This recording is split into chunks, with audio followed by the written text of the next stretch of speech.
on a fishing boat off of the coast of Half Moon Bay, at a fourth-generation produce farm north of San Diego, at the Oregon home of America's oldest tofu shop, and at a James Beard-nominated restaurant founded by a former CIA operative, we found incredible examples of immigrant hope and perseverance that paved the way for a new generation of Asian American chefs, restaurateurs, and culinary entrepreneurs.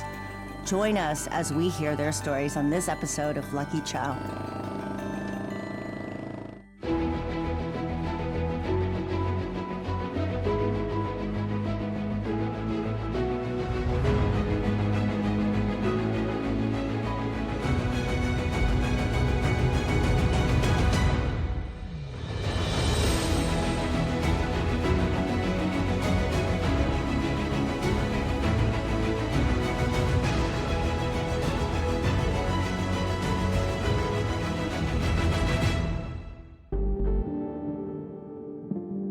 Each new generation has to find its own path, but sometimes they get to build on a trail that's already begun. In this episode, William and I will visit Asian Americans who are building on rich family legacies. First, we head to Pillar Point Harbor in Half Moon Bay, California, to meet a chef who inherited his mother's passion for food. Erling Wu Bauer has been nominated for Best Chef Awards 3 times by the James Beard Foundation. His Chicago-based restaurant, Pacific Standard Time, brings the bounty of the California coast to the Midwest. It's here that his culinary journey began, and it was his mother, Liv Wu, who taught him how to cook the Pacific Standard way. No, so this is the beginning of cooking for me. I was a fisherman first and a cook second. When you pull this animal out of the ocean, and then you get to cut it and cook it, and you get to taste the whole process, that's when I really fell in love with cooking. Really? But yeah, my grandfather and my mom actually took me fishing a ton. Mom doesn't like to come on boats because she gets sick, but we had a lot of land fishing together. So then, did you start out really cooking fish and seafood? Yeah, for sure. Ooh, I don't think I'm gonna kiss you. So when was the last time you went fishing out here? Out here probably 7 years ago. 7 years ago, We've had oh my God. Had a family and a couple of restaurants in the meantime. It's been a little bit long, but these are amazing yellow rockfish. Gorgeous right here, yeah. Hopefully we'll do some more damage. How many fish do you think we're gonna catch today? I don't know. Don't jinx it. That's like a jinx question. These are pieces of sole and these are pieces of herring, and we're gonna throw these back down over here and see what happens. Cool. Okay. All right. Absolutely an incredible morning. We've caught a couple already, more than a couple actually, like 6. The air smells great. It's a beautiful day. It's like heaven. It's pulling a little bit. I mean, it's definitely, there we go. There we go. Looking good. Look what I caught. Oh. There you go. Hey. Look what we did. After a successful fishing expedition, we joined Erling for homecoming. Liv Wu is a well-known author and educator who has written cookbooks and founded 3 cooking schools, including its current incarnation as Live, Cook, Eat, where she offers classes on cooking locally, seasonally, and improvisationally. A former executive chef for Google, she still lives here in Northern California with the sun-kissed garden and spectacular kitchen where Erling fell in love with cooking. Here's some of the rockfish that we caught. Wow. That's gorgeous, Erling. Oh, I caught that one. you caught that. I caught that one. I'm impressed. Number 1. He pulled it over the side, you know? Yeah. The Chinese word for umami has the character fish in it, Oh. and it has the character lamb. So it's the combination of wow. contrasting land and marine Oh, really? that makes umami. Xian, it's pronounced xian. Yeah. And so anytime you're cooking seafood, you're just bringing up umami. Oh. Anything from the ocean. My mom taught me how to do this. We just run it backwards. And you want to try the other side? Yeah. All right. And then, so because your mom was a food writer, did you grow up with a bunch of chefs and restaurateurs? We did. I was really lucky enough to have Rick Bayless in my life early on. Oh. He was a good friend of Mom's. And he really taught me to, not be afraid of flavor, that people don't want to eat what they eat at home when they go out. Yeah. Love vinegar, love salt. And how do you describe mom's cooking? Mom's cooking is really based in Chinese tradition, trying to celebrate roots. And mine is far more experimental, far more embracing of other cultures. Pull that towards us. Pull hard, pull. I definitely got that in my hair. Professionally cleaned. By Danielle and By Erling. Danielle, yes. All right, let's go to it. What I do is I cut with the knife on a 45-degree angle. I cut a couple of slits, just to let flavor penetrate. You want to try that with the second Sure. fish? All right. Oh, they're slippery. It's still alive. Is this how you teach your students? It is. I say why, so there's a piece of food science, and then later on we're going to talk about the seasoning aspect, which is building flavor. And so if you can build flavor, you don't need a recipe. And if you know the principles of food science, you're really free to cook. I teach all my students to hack recipes. Figure out what's behind a recipe, break it down, make the substitutions, but make intelligent ones, and build flavor. Having fished and cooked all morning, we were hungry for lunch and wanted to hear more from Liv about the elements of a perfect meal.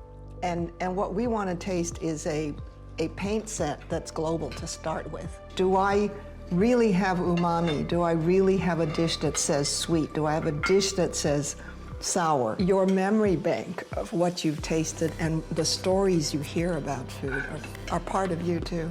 Your idea is that American food is fundamentally a hybrid of all these different cultures. There's no definition to the actual cuisine, and I actually think that here in Central and Southern California, the needle is actually moving as far as, what American food is, right? All of a sudden, we had this vessel called the tortilla, and we realized that anything under the sun could go into it, right? And that's American food. That's truly American food. I really think we're living in the immigrant century. Mm-hmm. This is where all the diasporas are meeting each other. We're coming face to face.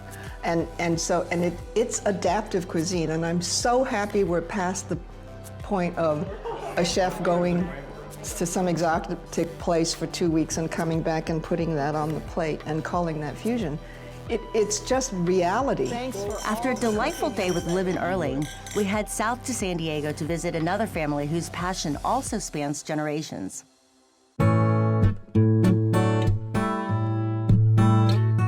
In the early 1920s, Junzo Chino migrated to the U.S. from Japan to pursue his dreams of farming. After he and his family were interned in Arizona during World War II, they purchased 56 acres in fertile Rancho Santa Fe, California, and Chino Farms was born. Famed chefs like Alice Waters are drawn to Chino Farms for the high quality, striking beauty, and flavor of their produce.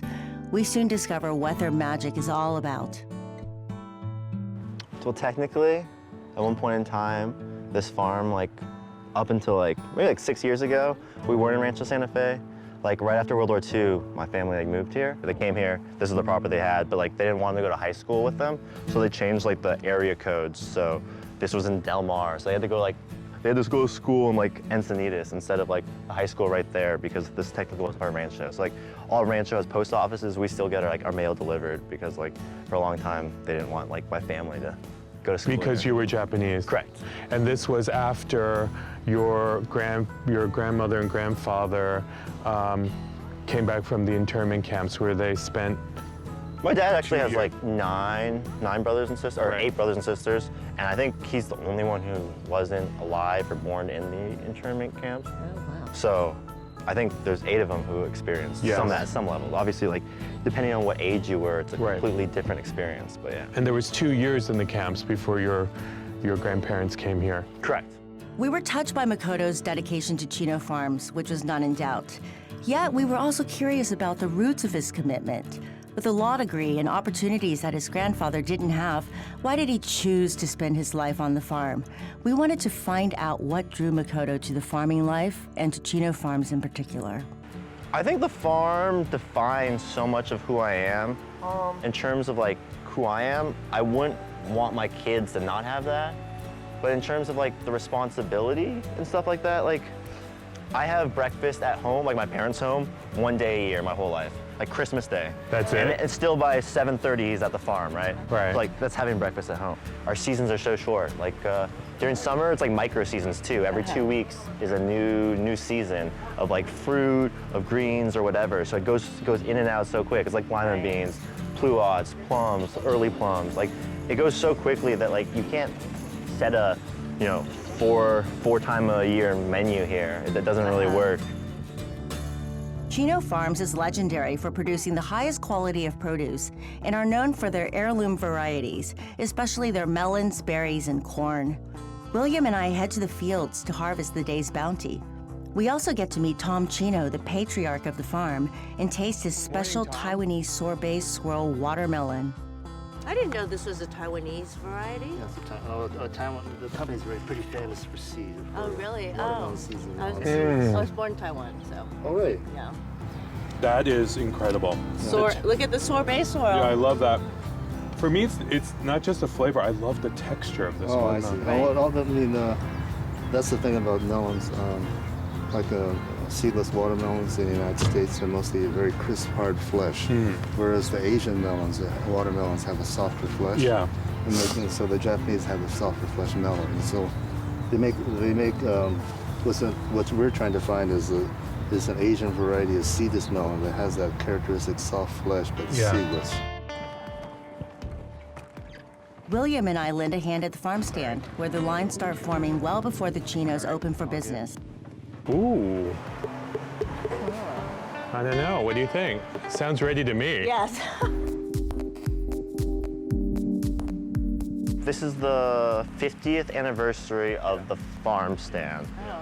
And so I think they used to do a lot of wholesale peppers, and like they would take it up to LA and sell in the markets there. But I think right around that time, like mid 60s, is when like grocery stores started having like a direct relationship with the farms instead of the wholesalers. I guess my family was like taking stuff up there, but it just wouldn't get sold. And because like, you know, they didn't have I guess we're not effusive enough.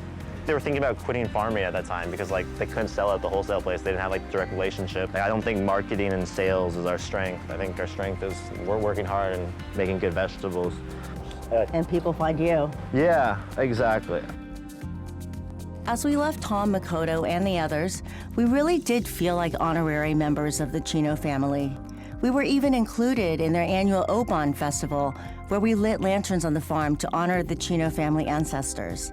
The heartfelt experience was a glimpse of how family bonds can survive and adapt across generations. Not far from the farmlands of Rancho Santa Fe, in the heart of Hollywood, sits a landmarked institution from the 1930s where its original owner, Lim Kwan, taught generations about the joys of Chinese-American cooking. When we heard that the legendary Formosa Cafe just completed a 2-year, $2.4 million restoration, we decided to take a road trip up to sunny Los Angeles to learn more about the special place this restaurant occupies in the hearts of both Angelenos and in Asian American entertainment history. This was a cafe in the 1920s called the Red Post. And then in 1939, it became Formosa. Lem Kwan, the chef, became a partner with Jimmy Bernstein. And they decided to let Lem choose the theme. He created what we see now. My goal was to preserve all the history that everyone remembers. You know, the place changed several times throughout the decade, little bits. My time was in the 90s, and so the way you see it now is very much the way it was in the 90s, the way you saw it in the movie LA Confidential. Right. Just like that. That iconic scene with Lana Turner. Exactly, yes. Who has a booth here, and then that was a real thing. It wasn't Which one made was up. Lana's booth? Lana's was next to Elvis. Ah. Yeah, and this was Marilyn Monroe's right here. Okay. LA had an amazing train system called the Red Car Line. This was from the original series trains. It was, or by 1930s, it was old and was decommissioned and replaced. So you could buy a train car the way you would buy a container today, add it to your business, make a cheap like add a room. Okay. And that's what they did. They bought this in 1940, added it to the Formosa for more seating. In addition to the beautiful new interiors, the restored Formosa Cafe also acts as a thoughtfully curated exhibition of Asian American Hollywood history and memorabilia. And then I tracked down an author that I was a fan of, a guy named Arthur Dong. Okay. He had written a book about the nightclubs of Chinatown, San Francisco, called Forbidden City. And it was right up my alley, exactly the kind of like 30s, 40s, you know, stuff I like. History, romance. Exactly. Yeah. And so it turns out he lives in LA, and I met with him, and he was working on a new book called Hollywood Chinese, which is really what the Formosa is. You know, it's a mix of Hollywood and Chinese together. And so I said, hey, would you like to curate this room? You know, put some of your collection into it. And he said yes. He put together, in chronological order, every Asian American actor, actress from about 1910 all the way to 1970. The menu was mostly Cantonese Chinese. Chinese American. Yes, exactly. Typical of that time. Yes, I think it was just a mix of whatever Lem knew how to make, Right. you know, ended up on the menu. The restaurant celebration of Asians on both sides of the camera is a collaboration with the writer and filmmaker Arthur Dong, the leading historian of the Asian American role in Hollywood. They walk in, have the drinks, the Mai Tais, have the wontons. If all they feel is that impression like, whoa, I didn't know Hollywood had all these Asian Americans participating, and they're beautiful and they're gruff as well. I mean, some of the actors are character actors, and if that's all a patron walks away from being in the back room, I would have been happy. I remember the first conversation I had with Bobby was, but you know, I had to think about what my people are going to think of me doing this work here. Will they think I'm appropriating our culture? Will they think that I'm just using it to, in this environment? And I can see where there might be some criticism. Well, how can you do this to our history? But I think they care, and also I think the fact that the Formosa Cafe is so beloved by so many people in town. I was actually completely blown away by the number of Asian Americans lining those walls, all those incredible, gorgeous actors, dancers, directors, producers. Who knew that Hollywood had such a rich Asian American history? As a kid, I've always loved film history, and my goal is actually to be a film historian. But then I became a filmmaker. But everything I do is infused with a lot of research. And if you look at my films, they often have really generous doses of archival material. And I think that's because, I mean, I'm not a psychoanalyst, but I think that's why my films have a lot of archival photos and footage, and it's because I just love the research. Making films is an excuse for me to research history, and especially film history. That's why I think this restaurant, this whole concept works so well, because it is a historical anthology of what happened during a period of time in LA, and so it feels alive and it's breathing. That's why it's a restaurant. It's not a historical museum. You know, you come here and you eat and you drink and you have fun. But I want you to personally know how personally proud I felt sitting in that room, looking up at all those beautiful faces and seeing all that history on the walls. Made me really proud to be a Chinese American and kind of seeing this part of history that a lot of people don't get to see. So thank you for sharing that with all of us. Thank you.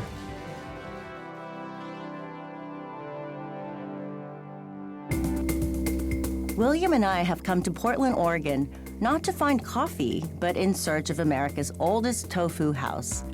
Ota Tofu has been making exquisite tofu in the Pacific Northwest for more than a century, surviving anti-Japanese discrimination and the pressure to automate in a modern world. Ota Tofu sticks to its roots, and we're about to meet the next generation that's carrying on these ancient traditions. Can you tell us a little bit about the history of this place? Yeah, so our operations manager, Ko Ota, his grandfather, Saizo Ota, started the company in 1911, and it's been passed on from generation to generation. I've always wanted to buy a business, though. I didn't want to buy a business that I was going to work a couple years and then sell it. Right. So I'm here for the long run, and yeah, I'd hopefully want to pass this down to my kids. What did you do for work before you bought the business? When I was growing up, I always thought that I was going to play baseball, and I was going to be a Major League Baseball player. Okay. I was fortunate enough to play college baseball, where I actually won a national championship with Wow. the Oregon State University in 2007. Go Beavers. Yeah, go Beavers. Yeah. So your dream did come true. Yeah, exactly. Partly, I mean, in 2008, I actually got drafted by the Texas Rangers organization, and I got to play a couple years of minor league baseball, and yeah, it was awesome. But unfortunately, I dove for a ball, I injured my shoulder, and that was it for my baseball career. Yeah. So, Lucky for the tofu industry. yeah, exactly. Jason takes us into the heart of the Ota factory, where we see for ourselves that tofu making is truly a hands-on business. My vision for this company is to really be a landmark here in Portland. I want people in Portland to feel proud that America's oldest tofu company is here, right here in Portland, and that they want to bring their friends or family that visit and come try our tofu. The first step of our process is grinding the beans. So we measure out how many beans we need to do one batch, and then we grind it with water. Our manufacturing process is handmade, very hands-on approach. A lot of our other competitors, they have a machine or automated process for making tofu. We actually, Co and the previous owner, Eileen, tried to automate the process, but it wasn't producing the quality of tofu that they wanted. Next, I go from being a spectator to a participant. I get a lesson in the art of cutting fresh-made tofu. The good thing about fresh hand-cut tofu is it looks like it was cut by hand, even if it's a jittery hand. Well done, Danielle. Awesome. I'm gonna cut and fry some tofu. This is where my mother will be horrified when she sees these chopstick skills. Oh my goodness. I knew this was gonna come to haunt me one day. Jason, do you eat a lot of tofu? Like, how many days a week do you eat tofu? I eat tofu a lot. My favorite is just eating plain tofu with the soy sauce and ginger. How is it? It's incredible. The texture is not like anything I've ever had before. I've only had like ready-made silken tofu, but not firm like this. A customer last week traveled from Idaho to the Bay Area, and it was a 6-hour detour to come to Portland just for the tofu. Ooh. Wow, someone just came here. I can just see for the how tofu. this is completely craveable. Yeah. It's detour worthy. Absolutely. It's been such an incredible pleasure meeting you, seeing the operation, and Danielle and I, we're pretty fortunate. I mean, we want to thank you for keeping this tradition alive. This is a company that has such an incredible legacy, and you are preserving it. In a small Portland strip mall, we find another family's story, a family business with roots in the dark history of the Vietnam War. I could never imagine that one of America's most beloved Vietnamese restaurants had its roots amidst death and hardship. William Vuong worked with the CIA during the war, first as a translator and eventually as an agent. You were an intelligence officer. An intelligence officer, but trained to become combat officer. My unit's supposed to come first for reconnaissance. After the war, I was left behind. At the end of the Vietnam War, William was imprisoned by the communist regime for 10 years. His wife, Christina, had raised their 5 children without their father. It took an additional 6 years after he was released to reunite with his family, and more long, difficult years to immigrate to Portland. Pining for the flavors of his homeland, William opened the family's first restaurant in 2004. In 2015, William and Christina opened Rose VL. It specializes in hard-to-find regional soups that Christina learned to make from William's mom. They provided nourishment and a connection to William, even during those long years apart. They're known for creating 2 complex soup offerings each day, soups that have earned Christina a James Beard Best Chef nomination. How do you feel about having your sons continue your legacy through the restaurant business? I'm so lucky You're so lucky, right? Continue what I'm doing. So did you ever think that you were going to come to Portland and open a restaurant? Never before. Never before, but life takes you places. Everything in your mind create something for the family. When you look at these pictures and you think about where your life is now, how do you feel? Oh, I feel very lucky and to survive. I don't know how I survived until today with 10 years in prison. William and Christina are survivors who rose from the ashes of war and built not only a successful restaurant in America, but a large, flourishing family happily enjoying life one spoonful at a time. The future looks bright for William and Christina's family. After all, they, like all our other new friends, are preserving history, honoring tradition, and creating a legacy for future generations through the universal language of food. Each and every one of these stories is rooted in passion, perseverance, and purpose, the three key ingredients to any of life's most fulfilling recipes.